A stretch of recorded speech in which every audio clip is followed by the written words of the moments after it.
so many stories, so many pieces of news, but I think the one piece of news over the last couple of weeks that shook us all was that appalling atrocity in Texas at that school. 19 kids and 2 teachers dying. And again, quite rightly, the issue of gun control has reared its ugly head in the US.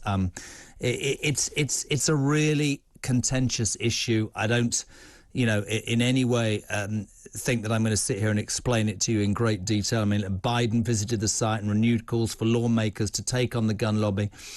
The problem is in America, they see it as their divine right to protect themselves. For me, I don't know what you think, there's a difference between protecting yourself and an 18-year-old being able to walk into a store 2 days past his birthday. By the way, he's not old enough to drink or drive or vote, and buy 2 semi-automatic air rifles and go on a killing spree. Former President Donald Trump weighed in on the issue at an NRA rally, casting doubt on potential reforms. And you might think that sounds ridiculous, but if...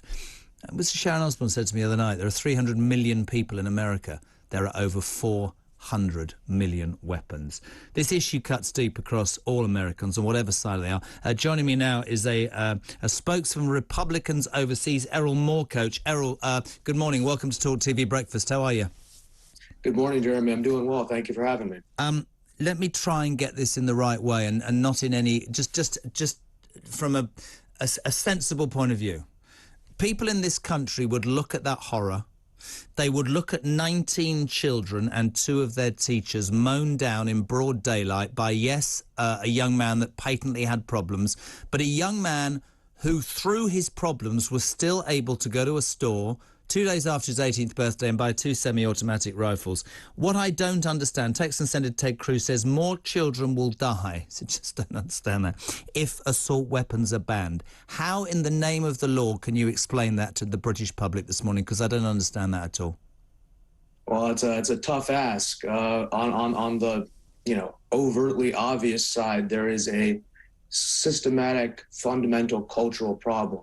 But regardless of that argument, as you said, how can an 18-year-old with severe mental issues who has, red flags from A to Z somehow walk in and buy a weapon like that? And the situation we have is simply sort of tearing at the fabric of the American psyche. The Second Amendment isn't about muskets or even home defense. The Second Amendment is about defending potentially the world and the American public against the tyranny of a government that would But my friend, that's the point. It was created, the Second Amendment, in 1791. It was about defending America.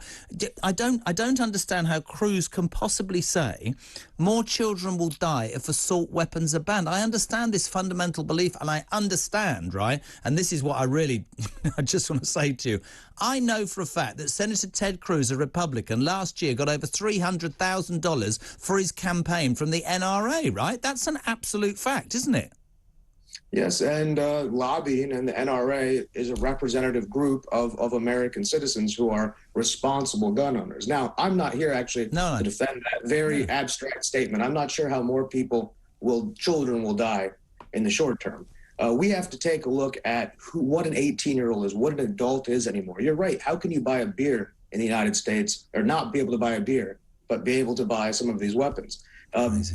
In 1969, when my mother graduated from high school, there was a shooting club in the school. You would bring your rifle to school, you would shoot, you'd keep it in your locker, you'd take it home. That country just simply doesn't exist anymore. The argument that perhaps Ted Cruz is reaching for is what happens if the U.S. government, which has the most nuclear weapons, the most force projection in the world, has zero checks and balances from its own people.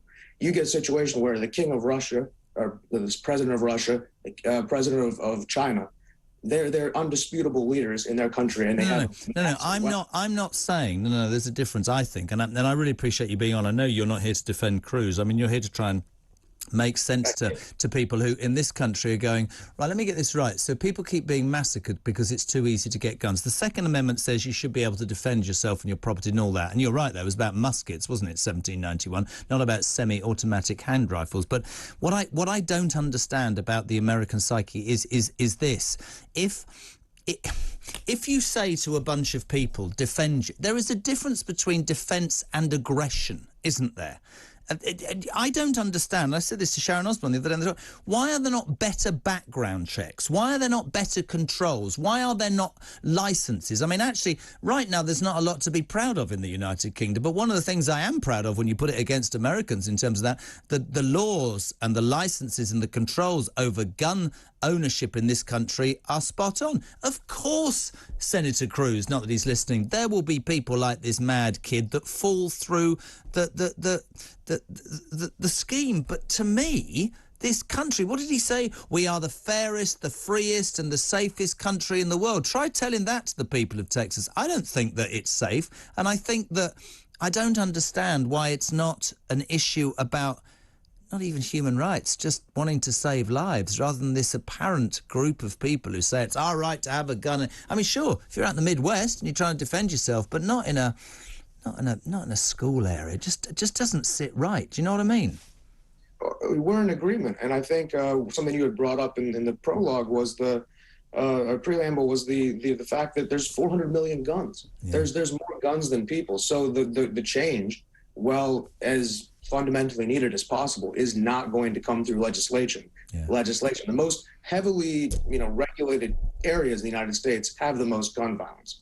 It's a cultural situation. It's a environmental situation where you have people with mental disorders who've been locked in their houses, who've been going down these wormholes of extremism on the internet on all sides. And we have to take a step back as a country and say, hey, look, simple things like raising the gun age. There's no real even.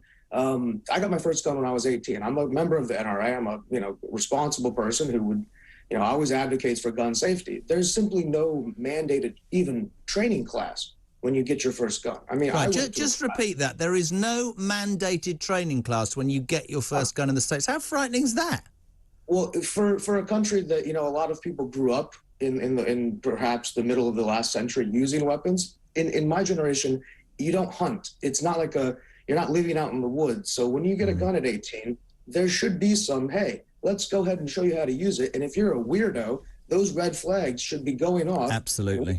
And so these are the fundamental things, because you can't take away the 400 million guns. Who's going to do it? The soldiers who are the sons and brothers of the people who own them? The police? No. It's not going to happen. So we have to actually look at the cultural failing. And as much as people hate seeing that or saying that, that's really the only place to start. I guess the military under 18 to 21, I think the Republican Party can negotiate with that. And I do think, right, for me, there needs to be a debate, and whether the Republicans, the Democrats have to come together, whether the NRA has to understand. You've nailed it this morning.